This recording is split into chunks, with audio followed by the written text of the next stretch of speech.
بسم اللہ الرحمن الرحیم۔ حضرت اویس کرنی کو جنت کے دروازے پر کیوں روک لیا جائے گا؟ براہ کرم ایک دفعہ پڑھ لیں، کیا پتہ آپ بھی جنت کے حقدار بن جائیں۔ حضور اکرم صلی اللہ علیہ وآلہ وسلم نے فرمایا کہ جب لوگ جنت میں جا رہے ہوں تو اویس کرنی کو جنت کے دروازے پر روک لیا جائے گا۔ حضرت اویس کرنی کون ہیں؟ اویس نام ہے، عامر کے بیٹے ہیں، مراد قبیلہ ہے، کرن ان کی شاخ ہے اور یمن ان کی رہائش گاہ تھی۔ حضرت نے ماں کی ہر درجے خدمت کی، وہ آسمانوں تک پہنچی۔ اویس کرنی حضور صلی اللہ علیہ وآلہ وسلم کی خدمت میں حاضر نہیں ہو سکے۔ جبرائیل آسمان سے پہنچے اور ان کی بات کو حضور نے بیان کیا، چونکہ حضور دیکھ رہے تھے کہ آئندہ آنے والی نسلیں اپنی ماؤں کے ساتھ کیسا سلوک کریں گی۔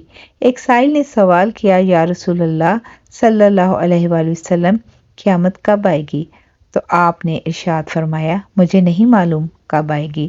تو سائل نے کہا، کوئی نشانی تو بتا دیں۔ تو آپ نے فرمایا، جب اولاد اپنی ماں کو ذلیل کرے گی تو قیامت آئے گی۔ حضور صلی اللہ علیہ وآلہ وسلم نے حضرت عمر رضی اللہ عنہ اور حضرت علی رضی اللہ عنہ سے کہا کہ تمہارے دور میں ایک شخص ہوگا جس کا نام ہوگا اویس بن عامر، درمیانہ قد، رنگ کالا، جسم پر ایک سفید داغ۔ حضور صلی اللہ علیہ وآلہ وسلم نے ان کا حلیہ ایسے بیان کیا جیسے سامنے دیکھ رہے ہوں۔ وہ آئے گا، جب وہ آئے گا تو تم دونوں نے اس سے دعا کرانی ہے۔ حضرت عمر رضی اللہ عنہ اور حضرت علی رضی اللہ عنہ کو اویس کرنی کی دعا کی ضرورت نہیں تھی، یہ امت کو پیغام پہنچانے کے لیے ہے کہ ماں کا کیا مقام ہے۔ حضرت عمر رضی اللہ عنہ حیران ہو گئے اور سوچنے لگے کہ حضور صلی اللہ علیہ وآلہ وسلم کیا کہہ رہے ہیں کہ ہم اویس سے دعا کروائیں۔ تو حضور صلی اللہ علیہ وسلم نے فرمایا، عمر، علی، اویس نے ماں کی خدمت اس طرح کی ہے کہ جب وہ ہاتھ اٹھاتا ہے تو اللہ اس کی دعا کو خالی نہیں جانے دیتا۔ حضرت عمر رضی اللہ عنہ 10 سال خلیفہ رہے، 10 سال حج کیا، لیکن انہیں اویس نہ ملے۔ ایک دن سارے حاجیوں کو اکٹھا کر لیا اور کہا کہ تمام حاجی کھڑے ہو جاؤ۔ آپ کے حکم پر تمام حاجی کھڑے ہو گئے، پھر کہا کہ سب بیٹھ جاؤ، صرف یمن والے کھڑے رہو۔ تو سب بیٹھ گئے اور یمن والے کھڑے رہے۔ پھر کہا کہ یمن والے سارے بیٹھ جاؤ، صرف مراد قبیلہ کھڑا رہے۔ پھر کہا مراد والے سب بیٹھ جاؤ، صرف کرن والے کھڑے رہو۔ تو مراد قبیلے والے بیٹھ گئے، صرف ایک آدمی بچا۔ اور حضرت عمر نے کہا کہ تم کرنی ہو؟ تو اس شخص نے کہا کہ ہاں میں کرنی ہوں۔ تو حضرت عمر نے کہا کہ اویس کو جانتے ہو؟ تو اس شخص نے کہا کہ ہاں جانتا ہوں، میرے بھائی کا بیٹا ہے، میرا سگا بھتیجا ہے، اس کا دماغ ٹھیک نہیں، آپ کیوں پوچھ رہے ہیں؟ تو حضرت عمر نے کہا کہ مجھے تو تیرا دماغ صحیح نہیں لگ رہا۔ آپ نے پوچھا کدھر ہے؟ تو اس نے کہا کہ آیا ہوا ہے۔ پوچھا کہاں گیا ہے؟ تو اس نے کہا کہ وہ عرفات گیا ہے اونٹ چرانے۔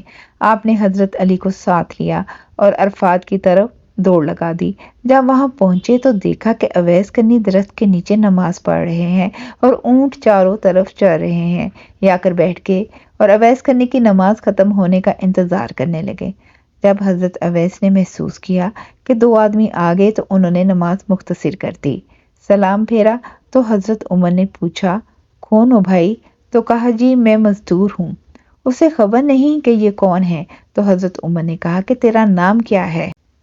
تو اویس کرنی نے کہا کہ میرا نام اللہ کا بندہ ہے۔ تو حضرت عمر نے کہا کہ سارے ہی اللہ کے بندے ہیں، تیری ماں نے تیرا نام کیا رکھا ہے؟ تو حضرت اویس نے کہا کہ آپ کون ہیں؟ میری پوچھ گچھ کرنے والے ان کا یہ کہنا تھا کہ حضرت علی نے کہا کہ اویس یہ امیر المومنین عمر بن خطاب ہیں اور میں ہوں علی بن ابی طالب۔ حضرت اویس کا یہ سننا تھا کہ وہ کانپنے لگے۔ کہا کہ جی میں معافی چاہتا ہوں، میں تو آپ کو پہچانتا ہی نہیں تھا، میں تو پہلی دفعہ آیا ہوں۔ تو حضرت عمر نے کہا تو ہی اویس ہے؟ تو انہوں نے کہا کہ ہاں میں ہی اویس ہوں۔ حضرت عمر نے کہا کہ ہاتھ اٹھا اور ہمارے لیے دعا کر۔ وہ رونے لگے اور کہا کہ میں دعا کروں؟ آپ لوگ سردار اور میں نوکر آپ کا، میں آپ کے لیے دعا کروں؟